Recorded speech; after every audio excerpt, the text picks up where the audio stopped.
வன்னிய சொந்தங்களுக்கு நான் வேண்டுகோள் விடுக்கிறேன். நீங்கள் மிகவும் எச்சரிக்கையாக இருக்க வேண்டும். சாதி உணர்வுகளை தூண்டக்கூடியவர்களுக்கு பலியாகிவிடக்கூடாது. நான் ஒருபோதும் வன்னிய சமூகத்திற்கோ அல்லது எந்த ஒரு பிற்படுத்தப்பட்ட சமூகத்திற்கோ எதிரானவன் இல்லை. உழைக்கிற மக்களுக்கு உயிரையும் கொடுக்கக்கூடியவனாக களத்தில் நிற்கிறேன் என்பதை சொல்லி இதையும் இயக்க தோழர்களும் புரிந்து கொள்ள வேண்டும். மருத்துவர் ராமதாஸ் தன்னுடைய சொந்த சமூகத்தை சார்ந்த இளைஞர்களை இப்படி தவறாக வழிநடத்துகிறோமே என்ற குற்ற உணர்வே இல்லாமல் அவர் பேசினார்.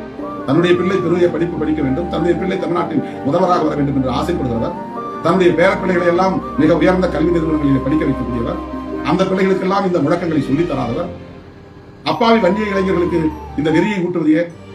ஒரு கூட்டத்தை நான் கேட்டேன், கார்வெட்டி குருவை மாவீரன் மாவீரன் என்று போற்றக்கூடிய மருத்துவர் அவர்கள் ஏன் தன்னுடைய மகன் அன்புமணியை மாவீரன் என்று சொல்ல வேண்டியதுதானே என்று கேட்டேன். இன்றைக்கு நான் சொல்லுகிறேன், மாவீரன் அன்புமணி என்று அவரை போற்றி பாருங்கள். ஏன் கார்வெட்டி குருவுக்கு மட்டும் அந்த